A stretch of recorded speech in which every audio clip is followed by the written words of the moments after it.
Doris with All the Books, and I am here with my first Friday reads of June, summer vacation for a public school teacher.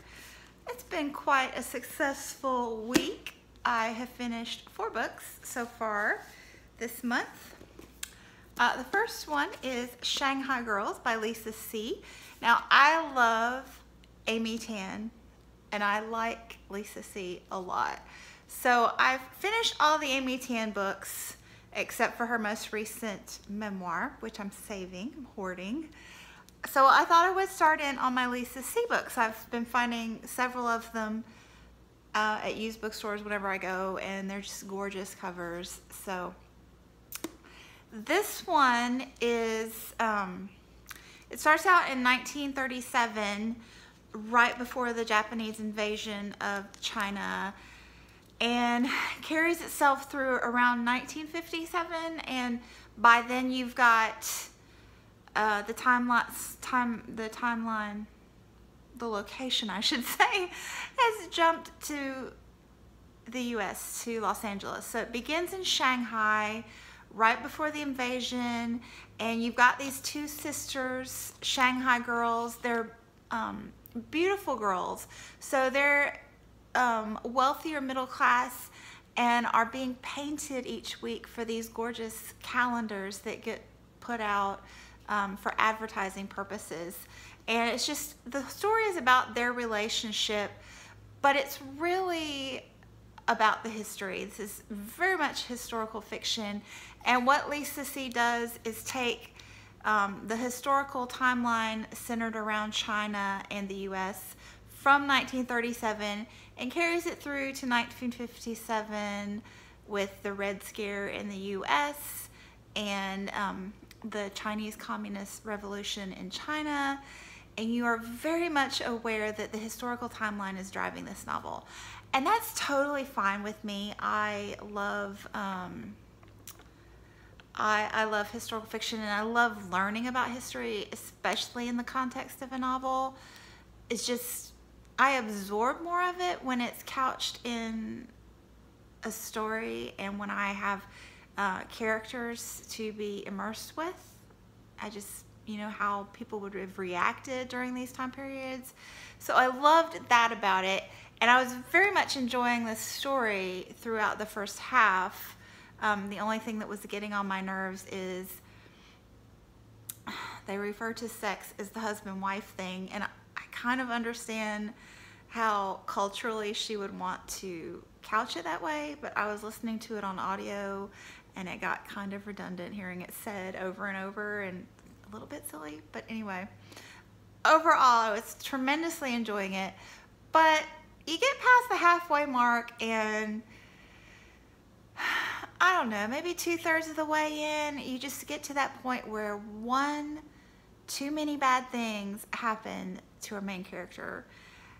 And I totally get that it was a really horrific time period. I get that. And I'm totally about reading some bleak books. I wouldn't call this one bleak exactly. But you know, when you get to that where you're like, really? You know, like your horrific plot is, events are driving the plot, and, you know, why'd you have to do that? Really? I mean, the thing that happened wasn't necessary. And that was bad enough. But then after you got to that point where you had just one too many bad thing happening, more bad things kept happening, and I'm just like, it just truly got ridiculous. And then I got to the bitter end. I'm listening to it on audio, and I had to rewind about 30 seconds and go, are you kidding me? You're not kidding me. This is a freaking historical fiction duology. It ends on a cliffhanger, and I have to listen to the second half of the story. Let me just say, it better not be as many bad things happening in the second half, because anyway. And then I finished West by Carrie Davies. This book is literary perfection. I'm not going to say much about it because Shawn from Shawn the Book Maniac and I have been having a conversation about it that we've recorded, and the first half has been posted, and I will try to link that below. And we should have the second half finished this weekend and posted, so you can look for that if you're interested. But wow, the thing I love about this, like, there's so many things I love about it, but it's one of those literary fiction stories that you can read it on the surface level as just a great story that's very engrossing, but there is so much below the surface in this book. So it centers around the Native American population when they're just beginning to be forced west by the settlers, and the West is just past Kentucky. We're not talking about the Pacific West yet. And it is just brilliant. You've got our main character, Bellman, who is a widower and seemingly suffering from that without talking about it. He leaves his teenage daughter behind with his sister and travels west looking for these mythic beasts that have been discovered as fossils in Kentucky. And along the way, he gets involved with this Shawnee boy named Old Woman from a Distance, and it's just their travels and what's going on back home in Pennsylvania. And it's just brilliant. Just brilliant. I would recommend it to everyone. If you don't like it, I mean, that's fine because everyone has different tastes, but I would just recommend it be tried by everyone because I just thought it was stunning. And you can check out I'll link our video below if you want to learn more and just see if it's your kind of book for sure. Then I finished Kitchen Essays by Agnes Jekyll. I bought this because Mel from Mel's Bookland Adventures said everyone needs to try a Persephone because they are just an amazing bookish experience. And she is so right. The feel of these things is like butter. The French flaps are gorgeous. The page quality and font quality is just stunning. And you feel like you're reading the book like from back in the day. This one was written and published in 1922, and it's more like a series of domestic essays centered around food, written for a magazine and newspaper format. It very much made me want to go out and buy a magazine to read. It did. This is pretty much boring. And that's not Mel's fault. She didn't suggest this particular edition. She just suggested the Persephone Classics publishers. But yeah, it was really pretty boring, but interesting at the same time. It was like reading a time capsule. So being that it was set in 1922, you're very much reading right after the Great War and recovering from it. And yeah, I enjoyed reading the perspective of, and it's very much written to the upper middle class and even royalty standpoint. So it's very interesting, although boring. So yeah, and there are recipes in here if you're interested. They're not like fleshed out recipes like we would see today because back then people knew how to cook, if you know what I mean.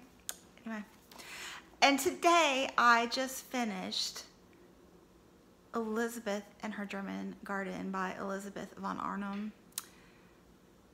And I am blown away by how much I loved this book. I totally adored it. This one was recommended by, I saw it on Ange from Beyond the Pages. Is it Ange? always know people by their names if they say it a lot, so I forget their channel titles. But Anne showed this, and I just love my little garden, and so I immediately earmarked it for reading in the spring. I mean, she's in Australia, so when she was reading it in the spring, it was kind of the opposite season for me. So I've held on to it until this spring, and come to find out, half of it is set in the winter, which was funny. But this was so delightful. This one was published in 1898, so you get that just before the turn of the century vibe. And the thing I loved about it, it's set, I believe, in Germany, because they talk about, you know, relationships with a couple of English people that come visit. It's quite funny.